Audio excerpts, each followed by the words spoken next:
Now, David Beckham has spoken out about fearing for his family after a woman charged with stalking him tried to collect his daughter Harper from school. Victoria added that it left Harper afraid to go out, and now obviously that's a very extreme experience. But how do we talk to our children about strangers and safety without scaring them? Or maybe, Jane, they need to be a little bit scared. Maybe, and at what stage do you start that fear? It's that is quite a tough one, isn't confusing it? to deal with, isn't it? Because Harper's 10, right? Yeah. So they would absolutely have had to have some level of conversation with her, because that obviously happened, and they would have to have a conversation with her to ensure that if it happened again, maybe with somebody else even, that she would know how to deal with it. But it's always that complex thing of how do you kind of educate your children about the harsh realities of the world without scaring them half to death? And I always think it's really, really tricky. I remember with my kids, like when they're really young, you just basically don't ever let them out of your sight. But as they get older and they want a little bit of independence, they might just want to walk to the corner shop on their own.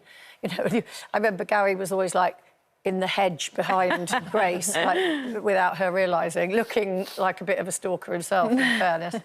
But I always used to say to her, if you ever get lost, that's what I would always put it as. If you ever get lost or you can't find us or you can't see us, go into a building where people work, be it a shop or an office block or whatever, and talk to somebody with a badge and say to them, I've lost my mum or my dad.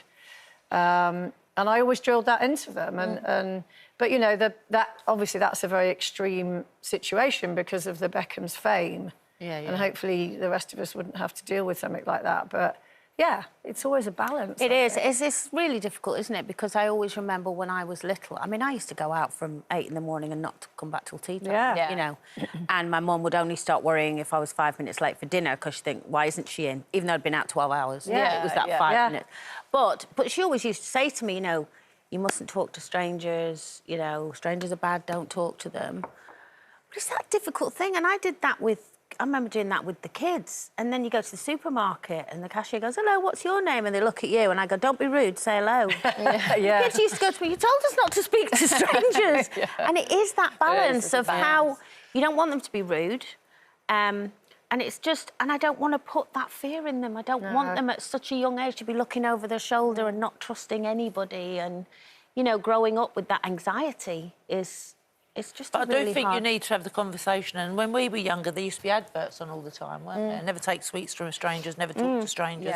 And obviously, you do have to have that talk. Yeah, you do. You know, as nicely as you can. Like, and I know that Lauren's learnt Lila her phone number, so if she ever gets lost, she knows her mum's phone number. And and same thing, never talk to strangers, never get in the car with anyone.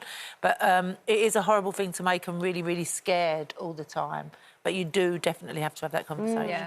There's various things, bits of advice from the police, one of them being just that, Linda, as soon as your child can understand, teach them their full name, address and mobile so they can reach out to someone potentially, hopefully, and that would help. And if a stranger grabs hold of your child, then they should shout help, no, and shout the word stranger as loud as they can, which all sounds quite basic, but actually I suppose if it's drilled into them quite young, maybe you just don't know. And also, if you're out and about and you see, say, a woman and a child that's screeching, you just think it's a mum and child. Of course. Kids having a tantrum. You don't think, oh, that's not their parents. Absolutely not. Well, what do you think about these kidnap courses? Now, the proper title for them are Self-Defence and Abduction Prevention for Kids course, which is slightly less catchy, but I find this actually quite distressing to watch. Now, this is a course that's been set up. The children that are involved know exactly what they are. They are in on it. It's a reenactment.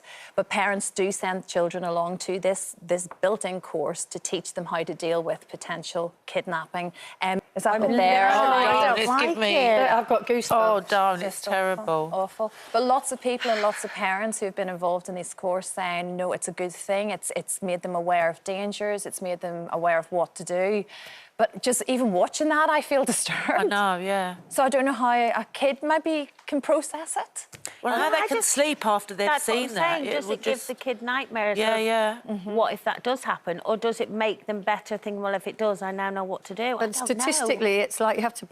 Statistically, what are the chances against what are the chances of disrupting your child's mental well-being by saying, ooh, watch out on every street corner, someone might be trying to drag you into a car. Yeah. So hard. Self-defence classes aren't a bad idea. I agree with teaching that. them self-defence. Yeah, because that could just be like But fight in the reenacting playground. that is, that's just put... I mean, that's every parent's nightmare to see that. Yeah. But, you know, again, and this quite shocked me reading it earlier, police in England and Wales recorded 5,223 kidnappings in 2018 and 19, an increase of 15% on the previous year. What is that? But is that a lot of that parents, you know Parental what I mean? abduction. Well, parental abduction. I mean, not that it's any there's better, different but stories, but yeah, variations of. Variations it's a huge figure, isn't it?